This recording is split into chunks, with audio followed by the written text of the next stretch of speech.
Buenos días, buenas tardes y buenas noches, profesores. El día de hoy mi grupo y yo nos corresponde hablarles sobre el tema de bacterias emergentes como amenaza de salud pública global, en la cual estaremos hablándoles sobre Elisabethingia anopheles, Acinetobacter baumannii pandémico y Klebsiella pneumoniae hiperproductor de cápsula.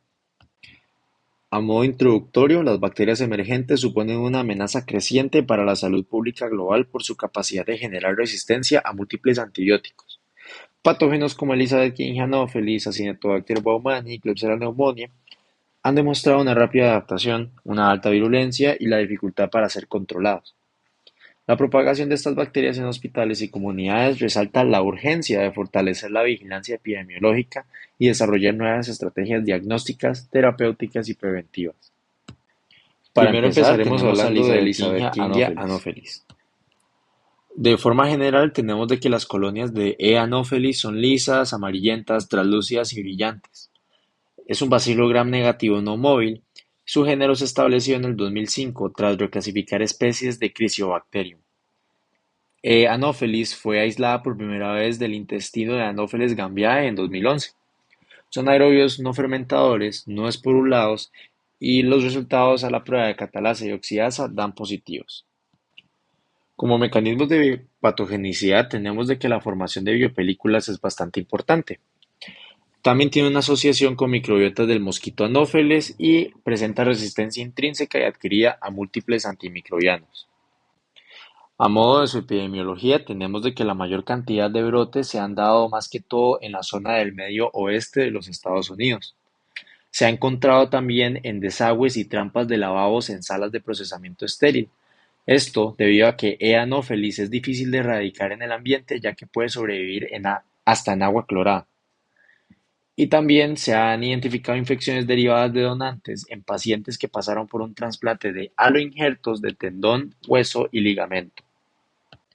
Algunas de las infecciones a las que se encuentra asociada sería la meningitis neonatal, la bacteriemia asociada a catéteres y la neumonía, con tasas de mortalidad elevadas las cuales varían entre el 18 al 70%. Ahora hablaremos un poco de los antibióticos contra los cuales presenta resistencia, tales como los beta-lactámicos, incluyendo los carbapenémicos como el meropenem y el imipenem, algunos aminoglicósidos como la gentamicina y la amicacina, las tetraciclinas tales como la doxiciclina y la tetraciclina, y algunas quinolonas o fluoroquinolonas como la ciprofloxacina y la levofloxacina. Como medidas de prevención y control, se debe realizar investigación de la fuente y rastreo de contactos, incluyendo cultivos ambientales y muestras de agua. Eliminar rápidamente la fuente contaminada que pueda estar fuera del hospital. Aplicar precauciones de barrera a pacientes positivos para evitar transmisión. Usar desinfectantes a base de peróxido de hidrógeno ya que el cloro puede ser insuficiente. Incluir a E. anopheles en programas nacionales de vigilancia y resistencia antimicrobiana y utilizar secuenciación genómica para caracterizar brotes y facilitar el análisis clonal. Ahora seguimos con Klebsiella pneumoniae, hiperproductor de cápsula. A modo general tenemos que es un bacilo gram negativo encapsulado inmóvil, el cual pertenece a la familia Enterobacteriaceae. Tiene cepas clásicas, las cuales son oportunistas y causan infecciones nosocomiales, y también cuenta con cepas hipervirulentas, las cuales producen más polisacario capsular, los cuales le confieren mayor virulencia e infecciones en personas sanas. Como parte de su microbiología, en la prueba del hilo o el string test, da más de 5 milímetros de hilo mucoso al levantar colonias. Presenta serotipos capsulares como el K1 y el K2, los cuales son los más comunes, y presenta genes de virulencia, los cuales ayudan a la regulación de síntesis de cápsula, como el RMPA y el RMPA2, y sideroforocitoxinas como el IUC, IRO, PEC 344 y el CLB. Como parte de su patogenicidad, tenemos a las infecciones invasivas como los abscesos hepáticos piógenos, la meningitis, endoftalmitis, neumonía necrotizante, la bacteriemia y shock séptico, incluso sin foco claro. Tenemos que posee una cápsula hiperespesa, la cual le ayuda a la evasión del sistema inmune y a la diseminación hematógena. También tenemos a las cepas MDR, HV, KP, las cuales son resistentes a múltiples antibióticos.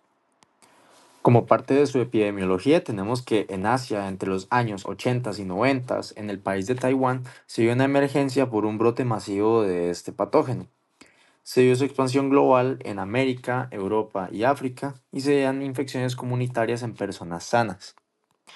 Algunas de las infecciones con las que se asocia este patógeno son los abscesos hepáticos piógenos, con o sin metástasis séptica, la meningitis, los abscesos cerebrales, la endoftalmitis y la neumonía necrotizante, así como las bacteriemias y el shock séptico.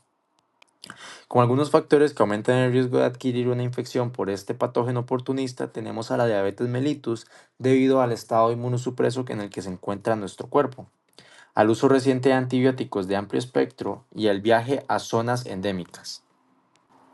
Como mecanismos de resistencia, tenemos que algunas cepas hiperproductoras de cápsula de Klebsiella pneumoniae han adquirido genes de resistencia a antibióticos, lo cual ha generado cepas con perfiles multiresistentes, como las carbapenemasas clase A o las KPC, que confieren resistencia a los betalactámicos, o las metalobectalactamasas clase B o las NDM, que confieren resistencia a los betalactámicos, excepto a las Trionam, y a la OXA48 y variantes, que son las carbapenemasas clase D.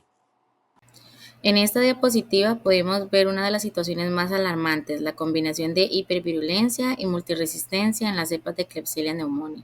Estas cepas llamadas MDR, HVKP, XDR, HVKP e incluso la de PDR, HVKP tienen resistencia a casi todos los antibióticos disponibles. La transmisión de genes de resistencia ocurre a través de plásmidos y algunos clones como el ST11 o el ST23 ya se consideran de alto riesgo por su capacidad de diseminación. Se sabe que frente a esta amenaza las opciones terapéuticas son muy limitadas. Algunos tratamientos que aún conservan eficacia son combinaciones como ceftazidima, avibactam o meropenem vaborbactam. En casos extremos se usa colistina, aunque con precaución por su toxicidad y la resistencia emergente, esto va a reflejar la urgencia de desarrollar nuevas alternativas terapéuticas. A continuación les daremos las principales estrategias de control frente a Klebsiella pneumoniae hipervirulenta. Primeramente, la vigilancia epidemiológica activa, que debe incluir marcadores moleculares de hipervirulencia. En segundo lugar, medidas hospitalarias como el aislamiento, el higiene estricto y el control de dispositivos. Además, el uso racional de antibióticos es esencial y se maneja mediante programas mencionados. Y por último, se sabe que la investigación en vacunas y terapias alternativas como bacteriófagos y anticuerpos monoclonales es esencial para poder tener un mejor avance. Se sabe que la prevención también debe abarcar a la comunidad. Se deben reforzar las campañas de educación sobre higiene básico y monitorear factores de riesgo como el uso de antibióticos sin control o viajes a zonas endémicas. La prevención no puede limitarse al entorno hospitalario, ya que estas bacterias pueden circular también a nivel comunitario. Ahora continuaremos con Acinetobacter baumannii pandémico. Ahora pasamos a comentar sobre Acinetobacter baumannii. Primeramente, es una bacteria emergente de gran relevancia. Se trata de un cocobacilo gram negativo, que es aerobio estricto, oxidasa negativo, catalasa positivo y no fermentador.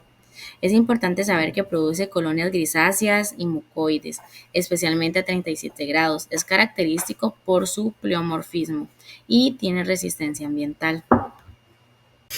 A continuación, se sabe que esta bacteria utiliza diversas proteínas y enzimas como factores de virulencia. Primeramente, la que permite la invasión celular y formación de biofilms, mientras que tenemos la otra que está relacionada con resistencia a carbapenems. También tenemos la que produce enzimas como fosfolipasa y la otra que afecta al sistema inmune y promueve la diseminación. Además, su capacidad de formar biofilms le da una gran resistencia a la desecación, al sistema inmune y a los antibióticos. Se sabe que Acinetobacter baumannii es una de las principales causas de infecciones intrahospitalarias, sobre todo en unidades de cuidados intensivos. Se transmiten a través de superficies contaminadas o personal de salud y es muy difícil de erradicar. Las especies más preocupantes es la resistencia a los carbapenems y está asociada con alta morbilidad y mortalidad. Se sabe que esta bacteria causa diferentes tipos de infecciones, tanto como neumonía asociada a ventiladores, con un índice de hasta el 10% y mortalidad de más del 50%. Causa bacteremias, frecuente en pacientes con cáncer, infecciones en piel y tejidos blandos, especialmente en quemaduras, y también meningitis, donde la mortalidad puede superar hasta el 70%. La resistencia de Acinetobacter baumannii es multifactorial. Primeramente, produce beta-lactamasas de diferentes clases. También altera su permeabilidad por pérdida de porinas y aumenta la concentración mínima inhibidora. Además, emplea bombas de expulsión que eliminan antibióticos antes de que hagan efecto. Todo esto complica seriamente su tratamiento. Se sabe que para poder controlar esta bacteria se recomienda realizar cultivos de vigilancia activa, limpiar y desinfectar con agentes adecuados como peróxido de hidrógeno, entrenar al personal de salud en protocolos de limpieza y aplicar programas de uso racional de antibióticos para reducir el uso de carbapenems. Otras medidas incluyen el aislamiento de pacientes y el cumplimiento estricto de higiene de manos. Como lo observamos anteriormente, estas bacterias aumentan la duración de hospitalización y el uso de antibióticos costosos. Esto sobrecarga el sistema de salud y eleva las tasas de mortalidad. Además, provoca pérdidas laborales y complicaciones posteriores en los pacientes. Se sabe que el diagnóstico es un reto, ya que muchas veces los métodos comunes no detectan bien estas bacterias. Además, su mecanismo de resistencia hacen que los tratamientos convencionales no sean efectivos. También es difícil erradicarlas del entorno hospitalario y pueden transmitirse a través de catéteres, sondas o superficies. En este tiempo ya se están explorando nuevas alternativas, como la fagoterapia, el uso de péptidos antimicrobianos, vacunas experimentales y nuevos inhibidores como Avibactam. Incluso se usa inteligencia artificial para diseñar tratamientos más eficaces y personalizados. Se sabe que la vigilancia es clave. Permite detectar brotes a tiempo, rastrear la resistencia con secuenciación genómica y apoyar las decisiones clínicas y de salud pública. Además, ayuda a prevenir las propagaciones en hospitales y en las comunidades. En síntesis, el resumen de los hallazgos claves sobre la amenaza global que representan las bacterias mencionadas anteriormente, hiperproductoras de cápsula, nos demuestran que cada bacteria exhibe características únicas en términos de su epidemiología, mecanismos de resistencia e impactos clínicos, lo que requiere enfoques personalizados para la prevención, el diagnóstico, el tratamiento y el control.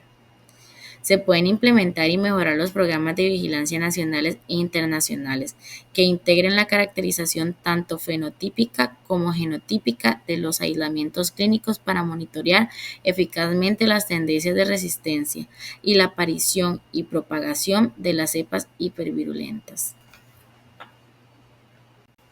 De la misma manera, se recomienda establecer y actualizar periódicamente directrices basadas en la evidencia para el tratamiento de infecciones causadas por estas bacterias, enfatizando la importancia de las pruebas de susceptibilidad para guiar la selección de antibióticos.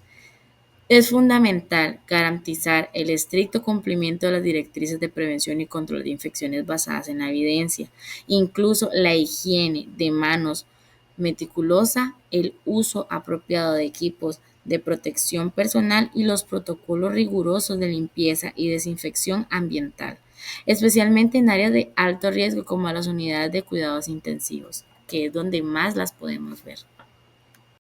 Muchas gracias por su atención y a continuación les dejamos nuestras referencias bibliográficas utilizadas en nuestro trabajo.